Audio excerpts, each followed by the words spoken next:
Assalamualaikum dan selamat datang ke channel interaktif Napik.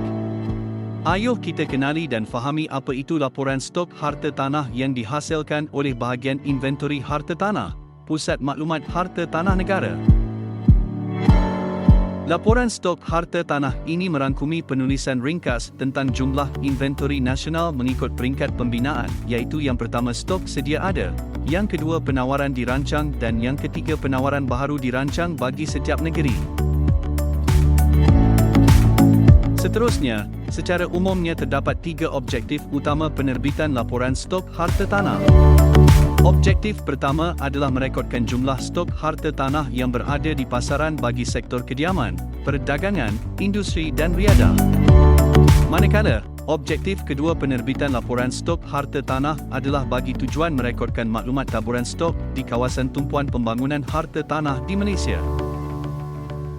Selain daripada itu, pemain industri harta tanah pasti ingin mengetahui kawasan tumpuan baharu atau new hotspot area bagi sesuatu pembangunan, maka objektif ketiga penerbitan laporan stok harta tanah adalah sebagai indikator untuk mengenal pasti kawasan tumpuan bagi pembangunan akan datang. Oleh itu, objektif ini disebarkan melalui laporan tahunan, laporan separuh tahun dan jadual secara sukuan. Bagi merealisasikan pencapaian objektif tersebut, maka teknik dan kaedah pengumpulan datar tertentu digunakan bagi penghasilan laporan stok harta tanah. Dan kesemua datar yang dikumpulkan oleh cawangan Napik dimasukkan secara bulanan ke dalam sistem Prism. Seterusnya saya ingin kongsikan kerangka ringkas proses kutipan datar dan agensi yang terlibat.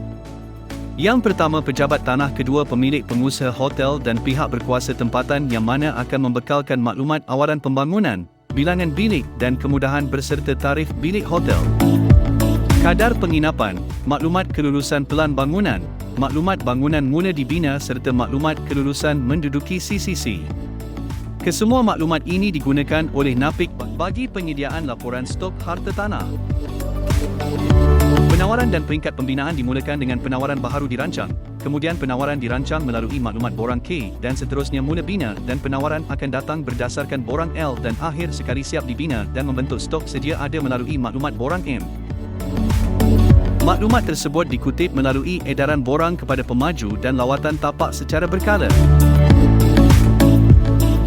Penawaran baru dirancang merujuk unit yang mendapat kelulusan pelan bangunan dalam tempoh kajian berlangsung, manakala penawaran dirancang merupakan jumlah bilangan akumulatif bagi unit yang telah lulus pelan bangunan dengan berdasarkan borang K. Seterusnya proses kemasukan maklumat borang K pelan bangunan yang diluluskan ke dalam sistem Prism dan sila rujuk paparan di layar bagi aktiviti kemasukan datar tersebut.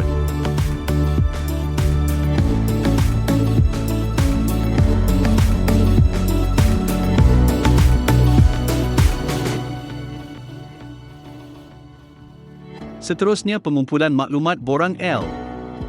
Setelah selesai kemasukan borang K, langkah seterusnya adalah kemasukan maklumat borang L, iaitu proses bangunan mula dibina. Aktiviti ini melibatkan proses lawatan tapak dan penggemaskinian maklumat di dalam sistem Prism. Peringkat mula dibina melibatkan 20% peringkat pembinaan, serta belum dikelurkan sijil layak menduduki CCC semasa berada di dalam tempoh kajian. Setelah lawa periksa dilakukan dan pengesahan maklumat peringkat pembinaan bangunan dilakukan, maka peringkat seterusnya adalah penawaran akan datang incoming supply. Ia merujuk kepada jumlah akumulatif yang ditambah bersama jumlah mula dibina dan tertangguh. Kesemua unit ini masih di dalam peringkat pembinaan dan belum mendapat CCC. Seterusnya adalah aktiviti kemasukan maklumat berdasarkan borang M, iaitu bangunan yang sudah siap dibina dan layak untuk diduduki dengan perakuan CCC. Peringkat siap dibina bermaksud bangunan telah siap kerja pembinaan bangunan dan telah menerima sijil CCC dalam tempoh kajian dan kemudiannya jumlah yang akumulatif daripada tempoh kajian sebelum ini ditambah dengan tempoh kajian semasa dan akan menghasilkan stok sedia ada termasuk bangunan lama. Maklumat sijil perakuan menduduki CCC ini boleh disemak samada melalui permakluman daripada pemaju atau melalui portal OSC 3.0+. Daripada portal ini, Napik dapat menyemak status sijil perakuan menduduki CCC bagi sesuatu projek. Terdapat pelbagai maklumat juga dapat dilihat daripada portal ini dan ia dapat memudahkan proses semakan dan penghasilan laporan yang baik.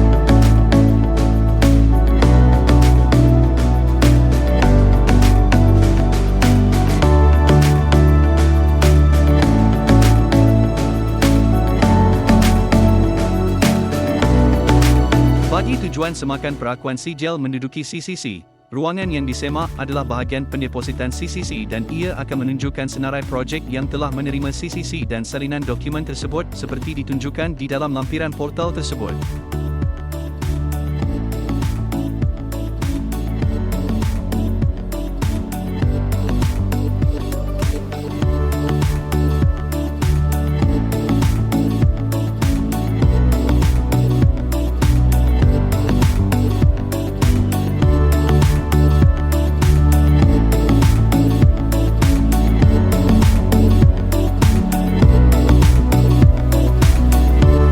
Setelah selesai proses pengumpulan datar daripada borang K, borang L dan borang M dan dimasukkan ke dalam sistem Prism. Kemudian datar tersebut akan dijana semula bagi penghasilan dan kerja penulisan laporan stok harta tanah. Secara umumnya laporan stok harta tanah merangkumi laporan subsektor kediaman melibatkan kesemua jenis kediaman. Kedua laporan subsektor perdagangan merangkumi unit kedai, unit pangsapuri khidmat, pejabat binaan khas, kompleks perniagaan dan unit pejabat fleksibel. Seterusnya melibatkan laporan subsektor industri yang berada di dalam atau luar skim terancang kawasan PBT dan subsektor riadah, iaitu melibatkan maklumat hotel. Tempoh kajian bagi pelaporan ini adalah suku tahunan bagi jadual dan 2 kali setahun bagi pelaporan. Kemudian, penerbitan yang lengkap dengan teks dan jadual akan membentuk satu laporan stok harta tanah yang komprehensif dan hebahan dilakukan melalui laman sesawang rasmi NAPIK di napik2.jpph.gov.my dan ia akan merangkumi hebahan laporan stok tahunan, laporan stok separuh tahun dan jadual bagi setiap subsektor. Laporan ini memberi manfaat kepada penggiat industri harta tanah berkaitan jumlah stok, kawasan tumpuan dan new hotspot area dan berikut adalah sebahagian daripada paparan laporan stok harta tanah tersebut.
Seperti semua sedia maklum, pelaporan dan penerbitan laporan stok harta tanah berbentuk teks dan jadual dalam format Microsoft Office Excel serta PDF.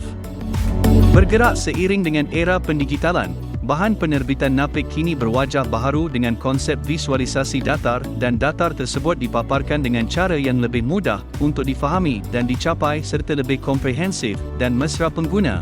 Berikut adalah paparan laporan stok harta tanah yang sudah didigitalkan dan masih mengekalkan maklumat utama seperti tempoh masa kajian dan peringkat pembinaan seperti maklumat stok sedia ada, siap dibina. Penawaran maklumat ini boleh diperolehi dengan carian terus dan kiraan jumlah secara automatik. Paparan mesra pengguna serta mudah ini membantu penyebaran maklumat dengan lebih baik dan berinfografik.